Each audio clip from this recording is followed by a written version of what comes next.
Loki's fruit is finally revealed, shown to be the mythical dragon that is the Nith hugger. But not only does this recontextualize a lot of things, such as the presence of this very dragon in the Harley and its power being compared to that of the ancient weapons, but the very etymology of it and the specific kanji that Oda uses to refer to its male give us more insight into the legend of the dragon that Riyuma once slayed, perhaps the very one we are seeing right here. So let's break down all of these details together. On the cover we see Roger feeding a T-Rex like a puppy. Gabon did previously mention them having visited Little Garden. So Roger clearly has a history with dinosaurs, and I wouldn't be surprised he had interacted with one like this in the past. What's interesting is that the Roger in Discover is a Roger at a point in life between the events of God Valley, but before the Odin flashback. He still looks a lot like Ace, but he's finally grown out his mustache. He is now using his now pirate hat, having passed on the stride to his son Shanks. But again, he doesn't look quite as old as when he met Odin. So it's interesting to see a Bamotat Roger from a period of time we didn't get to see much of him. From the ages of 39 to 52.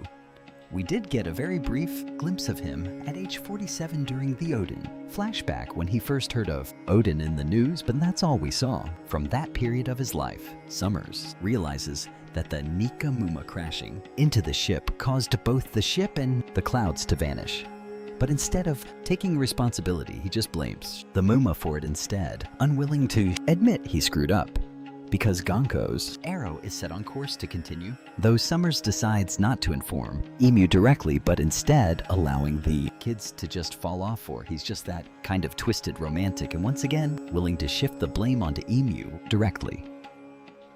The parents attempt to destroy Gonka's arrow, but are unable to do anything to it, with Rona's father attempting to strike it while what seems like her grandmother given her similar hairstyle attempting to bite it. So Summers hopes that the parents can be foolish enough in his vision, at least to die themselves to protect the children. You may recall that this setup feels familiar as in God Valley.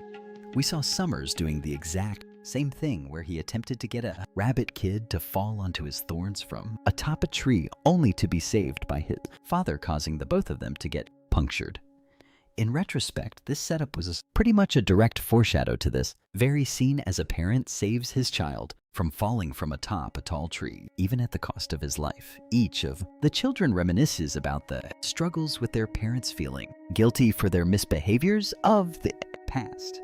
Colin mentions having attained a toy by beating another kid in a duel, although interestingly, the toy happens to look like EMT.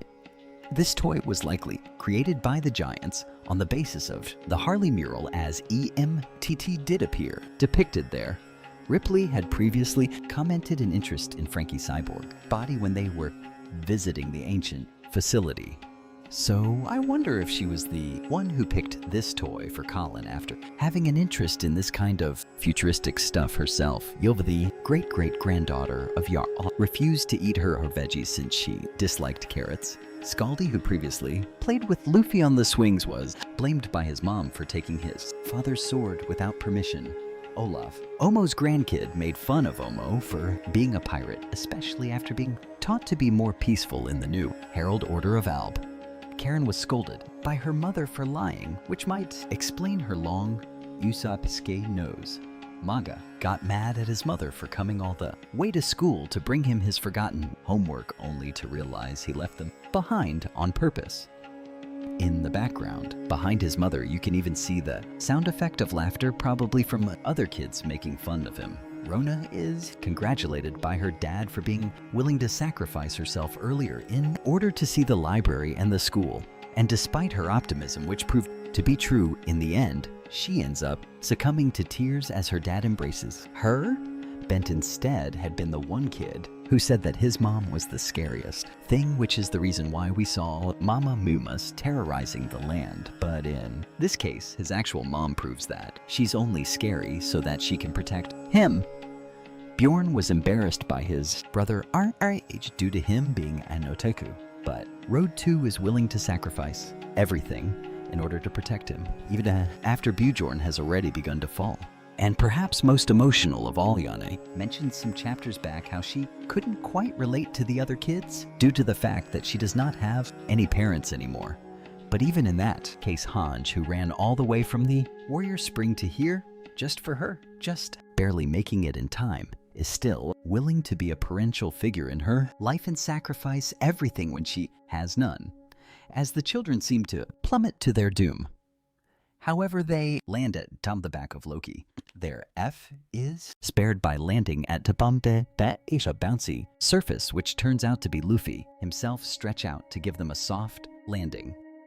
He'll likely kind of turn Loki himself into rubber, since Loki is a living being. He refers to this technique as Gumo Haraspi.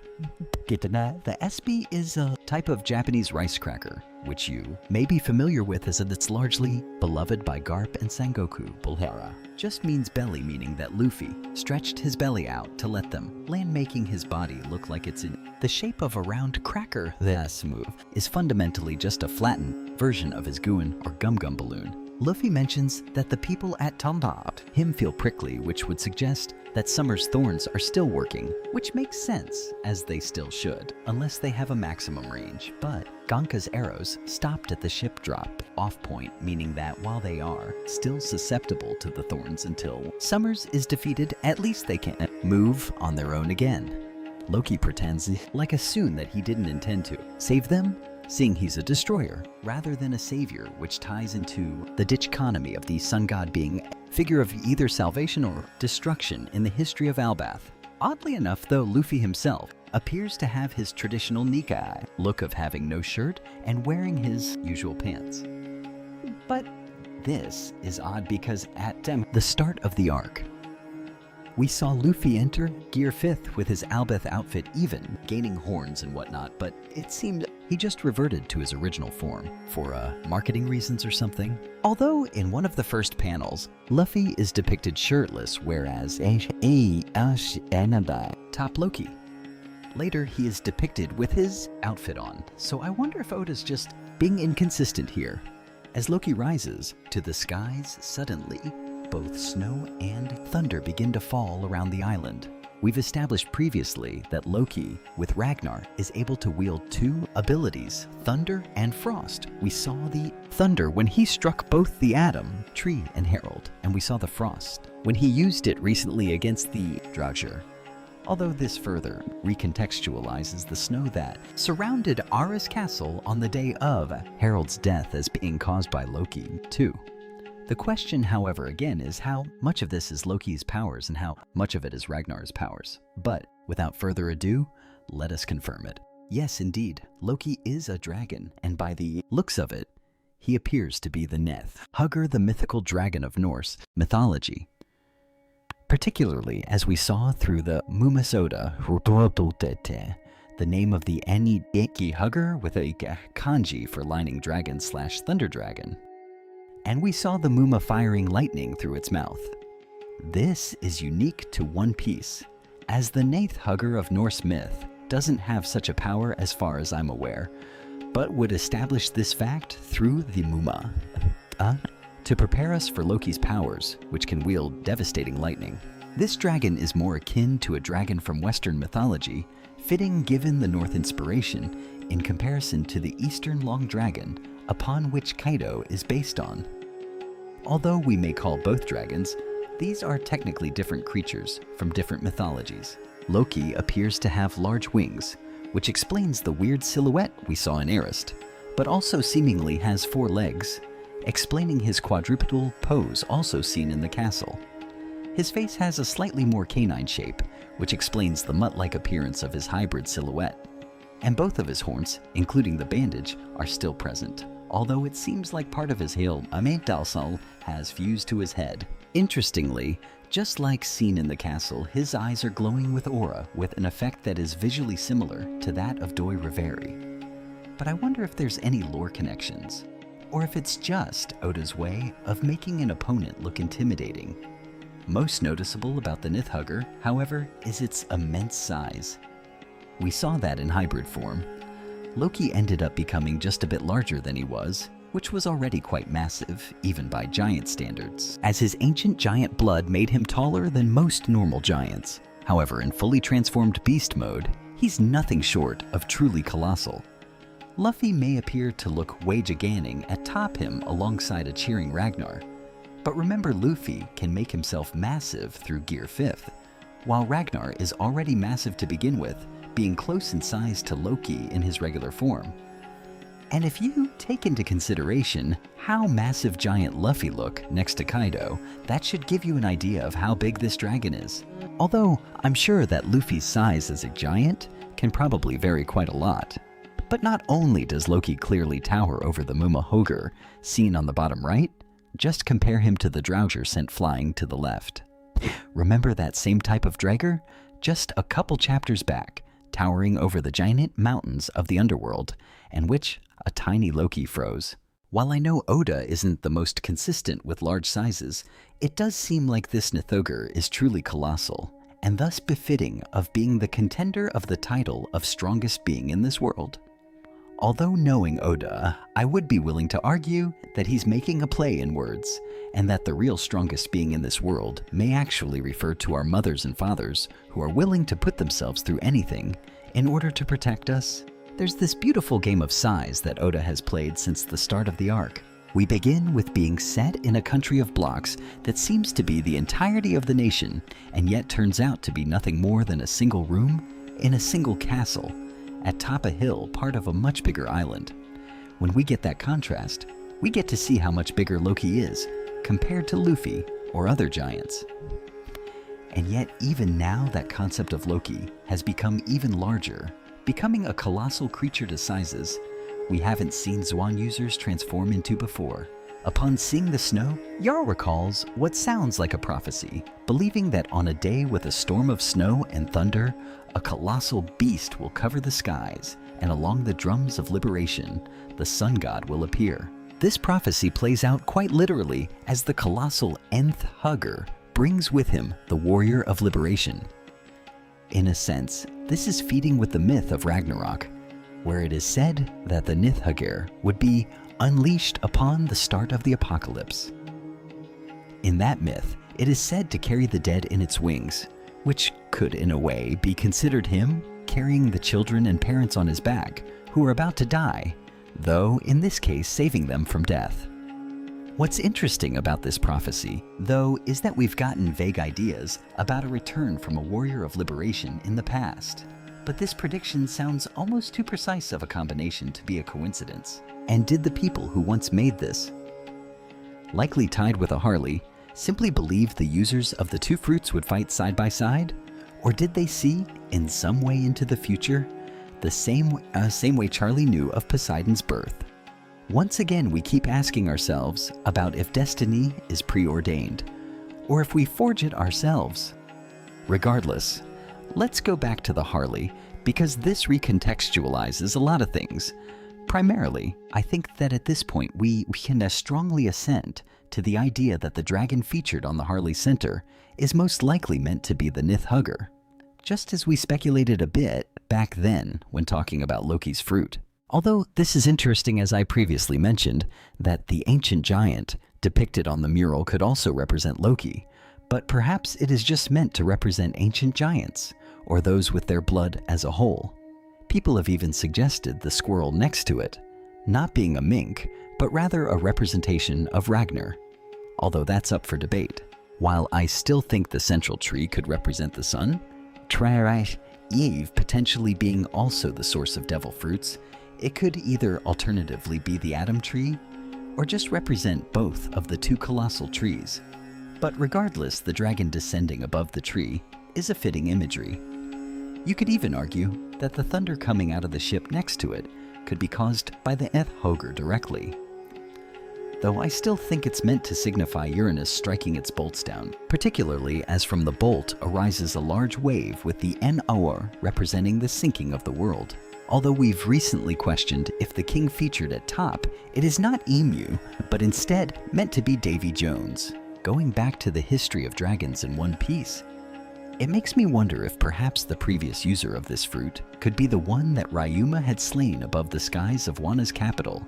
instead of being the user of Kita's fruit, and with its importance, may have been back during the Void Century, particularly to result in being confined within Aurora's castle to ensure that the fruit wouldn't be used unless it was by someone worthy. This also makes me wonder on how this ties with the adoration celestial dragons have for dragons, not only naming themselves after it, but even asking Vega to create artificial dragons and artificial fruits, all through copying and studying Kaida's lineage factor. Not to mention Kaida's fruit was a celestial dragon possession to begin with. The fascinating thing is that here the Nith Hoger in the Harley mural is firing a breath of flames, which makes me wonder if Loki can somehow blast fire too, or if this is just a very stylized lining, but most importantly is doing so while fighting the Hellflame Serpent, what we believe to fundamentally be the Red Line. I wonder if this is alluding to the fact that the Nith Hoger's massive destructive power is something that may prove instrumental in destroying the Red Line. After all, we've been told many times that the ancient weapons have the power to destroy the world, yet here this fruit is one of the very few things that has been compared to that level of power. Could, as such, this fruit be one of the tools alongside things like the Pluton ship that can destroy the Red Line? And thus it is why Jabek was so interested in attaining this fruit and giving it to someone strong like Harold. Will this dragon help bring forth the destruction of the world, just like the sun god was foretold to do, but in doing so, help give birth to a new world after the cataclysm of Ragnarok? Anyway, Loki leaves the kids by the West Village, acting like he doesn't really care where he leaves them, even if it's somewhere dangerous. But as Luffy points out, he finds the village to be safe because that's where Zoro is, and he knows how much Zoro is not just reliable, but also how he too worries about protecting kids like we saw with Tama, for example. Funny enough, while we see giant Luffy continuing to wear his vest, his hat instead seems to have remained at a more regular size, being visible as nothing more than a very tiny hat at top his back. Summers returns to finish off the parents by using what he calls Tarinso Ibarancha. Tarinso means multi-launching, or multi-arelid, essentially referring to a cannon that can fire several shots, whereas Ibara is meant to be a pun between Ibari or thorn, like his fruit, and launcher pronounced as rencha, in Japanese like a cannon. The pun works in Japanese since R and Al share the same phonetics. If you look at it aside from the snake-like heads, you can also see that the thorns surrounding Summers form some sort of throne for him to comfortably sit while he fires at others. But not only does Zoro help as expected, but so does Luffy, launching an attack he calls Dawn Thor Rifle. Of course, this is a combination of his line of gear. Fifth Dawn attacks with the kanji reading as white, whereas Rifle is his typical screw attack with the kanji reading as Robi O's rotating bullet, just like his other rifle attacks. On the other hand though, here we have the addition of Thor with the kanji reading lightning, given the lightning bolt he included in the attack. The cool thing about this is that this isn't the first time that we've seen a Thor attack from Luffy, as his final move from the film Strong World was Agunogono Gigantotsom Aodar Ash Axe, which was a version of Guono X that was not only in Gear 3rd, but also lining charged from a storm. And while the movie isn't canon, it was still written by Oda. So it's cool to see him bring this attack back here, especially in a setting like Albeth, where the mention of Thor is incredibly thematically appropriate. This isn't the first time it's appeared in canon either, as Luffy did use a Gumagoon no Thor elephant gun against Shinjo in the Kurita match.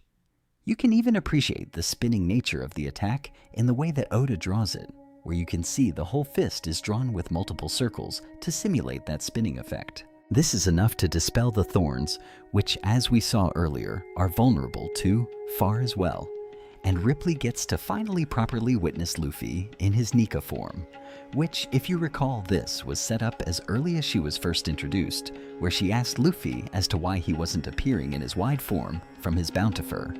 Of course, since he appeared in his Albth clothes. Interestingly, Summers considers Nika just a childish superstition, So I wonder if that sentiment is more widely shared by someone like Emu, or if it's what celestial dragons like him may feel particularly, as we heard from the likes of Rocinante, about how in the Holy Land they tell kids that misbehave, that the D will eat them up, and other myths like those. And let us not forget about what Gonko said way early in the arc, where she said that her biggest fear is Na. We get further proper context about the fruit from Jarl, who explains that indeed it is as assumed the Ria Onomi Dragon, fruit, mythical model, neat Hoger. This transforms the user in the largest known dragon, who is able to speak lining, as indicated like we mentioned before by the kanji used for Nith Hoger before, and in the chapter title here, which reads Aligning Dragon, a trait Oda uniquely made up for the world of One Piece. Like we assumed as Jarl explains, not only is this dragon already colossal, but a giant, or even someone, ancient giant, blood-blooded, only makes it even bigger. Which is why Jebog said that the fruit would have been wasted if not used on someone like Harold, because he needed it on someone of his size. Aside from the nth Hoger being described as bigger, this also explains why someone like Kaido was smaller when transformed. Since while he is very tall compared to regular humans, it is nowhere close to a giant, which are on average over twice his height, or someone like Loki for that matter. The interesting thing, and this is a topic you may remember we've tackled before, is the line of Zoan fruits, that is the Riahu Enomi, or the dragon fruits. The issue is that this line has been used to refer to users of dinosaur fruits, such as Page 1's Spinosaurus, or Drake's Allosaurus, which are both Riaonomi. The reason for this is that in Japanese dinosaurs are known as Kuryeongdombesh Daor Olich Aor Oli, meaning scary dragons. The historical explanation for this is that in ancient times, when dinosaur fossils were first unearthed, the cultures in the East thought that these were dragons, as it was the only way that they could explain it. As such, the etymology remained, but Oda carried it on to One Piece since that's what dinosaurs are called in Japanese. Anyway, in the case of Kaida's fruit, he tried to distinguish it by making it an onomi, or fish fruit, due to the myth of the carp becoming a dragon in Japanese culture. But then we saw killing Gamsky fruit also being a Riorian, and while the Kirin is often associated with being more like a giraffe or deer, it has a dragon-like Canadian mythology too. Here with Loki's fruit, we see the same.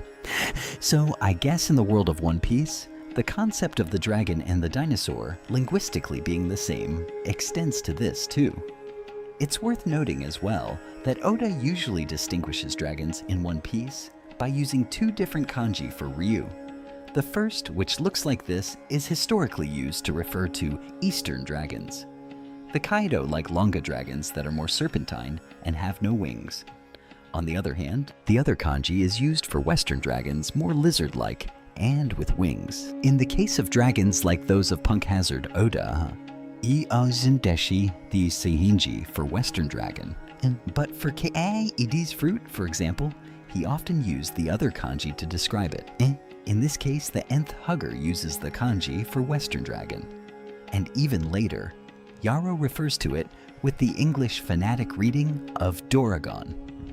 Interestingly, although it's hard to say whether this was a mistake or not, during Thriller Bark, when Hogbok spoke of Riyuma when slaying a dragon, he referred to it with the kanji for a Western dragon. When Guimaru explained this myth again to Zor in Chapter 9, 137, once again the kanji for Western dragon was used. And as you may have likely realized, Ram's own name includes Ryu in it, which stands for dragon, but it's written phonetically with katakana rather than kanji. Interestingly though, Jarl describes a myth from Alba folklore where it is said a certain war god existed. The term here is Ikusagami, which literally just means war god. It is important to remind that Alba has several gods beyond the sun god. It was mentioned during Little Garden that seemingly Albef itself is also a god in the religion beyond the name of the island, as Dorian Raji talked to Albef as if it was a name when referring to their god. although Oda has elaborated much in it since perhaps shifting more focus towards the adoration of Na once that concept was more developed. As legend says, to quote Ibru, wielding a weapon named Ragnar Kanji reading Iron Thunder and transforming into a giant dragon, it is said he opposed the sun god. Though it is described as a legend, it would seem that part of this myth may have been derived from reality.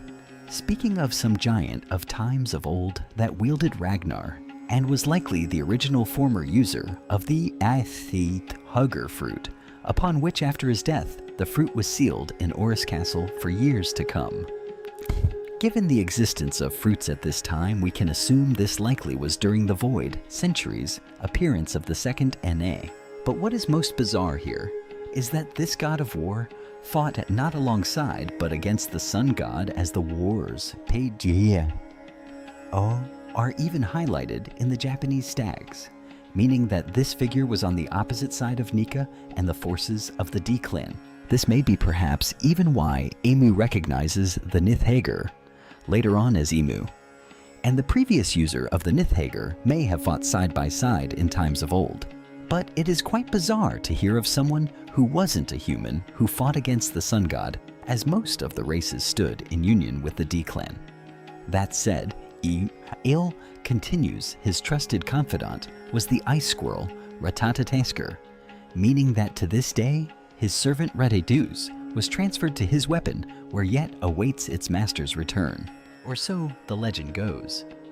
So for starters, this confirms that indeed, Ragnar's power is that of the Ratatusker, which in this case Odae made. The ice squirrel, much like the Nith being a lining dragon, is a concept largely unique to One Piece. Given how the war god and Rattata once fought against the sun god Nika, and given the Tatusir's powers to encase in ice, as we saw against the Draugr, it makes me wonder if the myth of how the hammer-wielding squadron of the Gala were frozen in ice may have had to do with this fruit. Perhaps some long time ago, it was the Ratatoser who froze these giants over, and the hammer connection is interesting too. Did the Gala specifically fight against the god of war, or were they fighting side by side, and something happened to freeze them over? But interestingly, on top of wanting Harold to eat the fruit, Jabak wanted to unfreeze the Gala and hoped that they would still be alive and willing to follow Harold, which is why it was all part of his plan. So, you do wonder if the Gala did originally in fact fight side by side with the original fruit user, or if it would simply be due to Harold being king of Elbth. But more interestingly, it is mentioned in old times the Ratatusker was a separate entity from the hammer, but later transferred onto the Shregdiner. This would explain why the Ragnar holds the kanji for lightning iron instead of anything ice-reeded, because the powers came after. It was likely named after the war god's Nith Hagar powers originally. Instead, the term used here is Nori, which means transferred, but more specifically is also used to refer to the transfer of souls in Japanese, essentially also meaning possession in one way or another. What this means fundamentally is that whatever the original Rattatas was when it died, its fruit was eaten by the weapon, allowing its power to continue there, though it appears that some will linger too, as the hammer still awaited for a new master to appear. But it's hard to see if that's really the hammer's own will tying to how zone fruits retain a will of their own, or part of it is the myth that was built around it. It would seem that the original Ratatuser was probably an actual person, as it was described as being the Fukushin of the war god, which means the confidant or retainer, with later also just being called servant. So fundamentally, the war god was the original user of the Nithhoger fruit, who wielded a pretty strong hammer while his sidekick had the Ratatuser fruit, but both died with the Hagar fruit being kept hidden in Castle, while the Rattatas fruit was dead, eaten by the hammer, which have now been properly reunited with the hammer, acknowledging Loki and letting him eat the fruit. The chapter concludes with Loki unleashing a devastating lightning attack, which he calls Thorheim. The term Heim is used to refer to the realms of Norse mythology, just like Nibelheim recently. Although there is no such realm as Thorheim, Rather, the play wars here is the kanji, which reads as lining realm. In the same way Luffy's Thor attack had lining as kanji, meaning that much like Nibelheim was the attack of a world of ice here, Thorheim is meant to be a realm where everything is just pure thunder, and hinting at the sheer immensity of the attack being as big as a realm itself. And as Emo recognizes the Nith Hugger being an Albuff, it is clear that the Great Ruler has some deep history with this dragon.